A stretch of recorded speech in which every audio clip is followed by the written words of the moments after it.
Hello and welcome to this IGCSE talking paper. This is for the Edexcel physics course, and in this one we're looking at movement and position.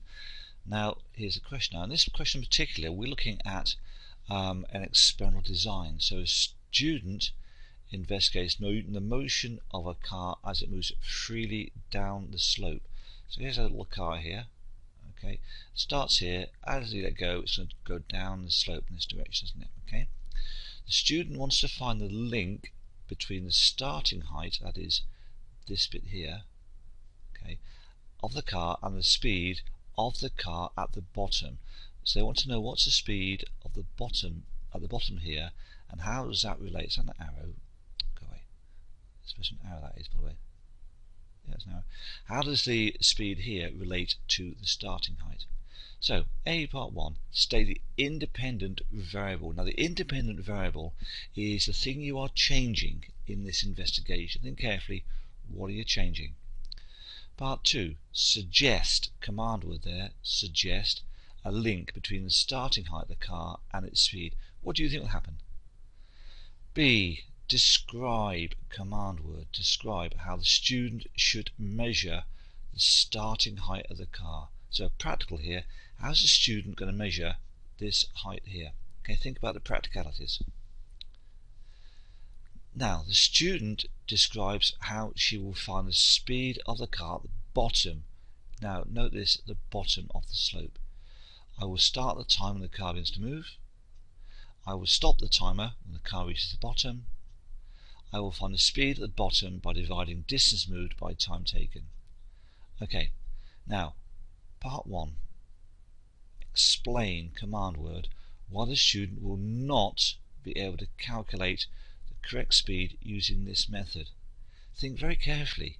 It talks here about the speed at the bottom of the slope. So will her technique calculate the speed at the bottom? Secondly, describe, command word, how the student should take the measurements needed to find the speed of the car. So what should she do? Basically, what's her method? What's her method? Okay, name equipment. Very straightforward. Now, lastly, part D, the student repeats the experiment using the same equipment and the same starting height. She finds out the time taken for the car to move down the slope is not exactly the same each experiment. Suggest, there's your command word there. How many reasons? 3. Reasons why the student gets different results when she repeats the experiment. So there's 3 areas here, you must put 3 in. Okay, so what I'm going to do is to pause the video at this point, go back and go through all sections of the question, and I'll give you the answers just a moment. Okay, so hope you paused the video. Now the first one says, I lost my mouse, where's the mouse? There it is. A, state the independent. Now the independent variable is the thing you are changing, and she is changing the starting height of the toy car. Okay, now what's the dependent variable?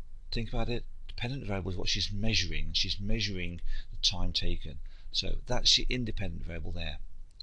Suggest a link. Now what is possible suggestion? Very straightforward this is. Okay, the higher the starting point, the faster the speed. Obvious, isn't it? The higher the starting point, the faster the speed. Third one, describe how the student should measure. Now this is a practical thing. Okay, use a ruler. Pretty obvious, isn't it? Or a set square. Now, notice there are 2 marks for this. If you just say use a ruler, you get 1 mark. How could you actually extend this with further detail? For example, hold it vertically. Obvious. Check the 0 error. Have you got the ruler in the right place? And make sure it's perpendicular to the bench. So all these things create the second marking point. C. The student describes how she will find the speed at the bottom of the slope. Okay, we've read through this before. Explain why the student will not be able to calculate correct speed using this method. Okay, sounds like she should be able to, but in fact she's not. The thing is that the car will probably have changed speed, or increased. So a change on the slope, the car is accelerating, other forces could be acting, and she's calculated the average speed. Now, have you come across this yet? But if she's measuring it at the bottom of the slope here, actually she's measuring what's called the instantaneous instantaneous. She's measuring the instantaneous speed, okay, at the bottom, not the average speed. You need to make sure that that's N there by the way, instantaneous speed. She needs to measure instantaneous speed, okay, not average speed. So that's her error. Make sure you can work out the difference between instantaneous speed here and the correct speed, and the average speed, sorry.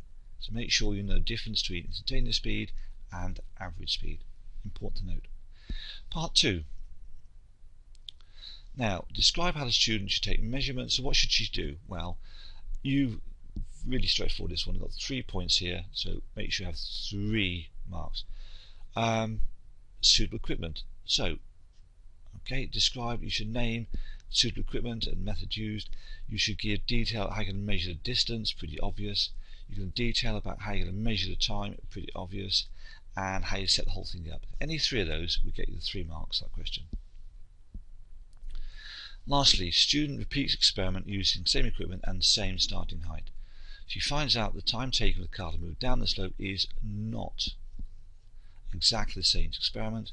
Suggest 3 reasons. Okay, right. First of all, maybe timing variation. She may not be absolutely accurate using the stopwatch. Distance variation. She may not always start the car from the same point.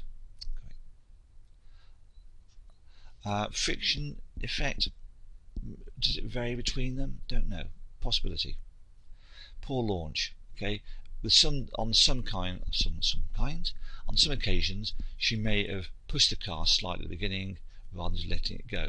So I would go probably for timing variation, distance variation, and poor launch. Notice the examination board does not accept human error. You can't put that down as a reason. So total of 12 marks there. Burning question. How do you get on? So thanks for watching and listening, and I'll be back with another question very soon. Bye bye for now.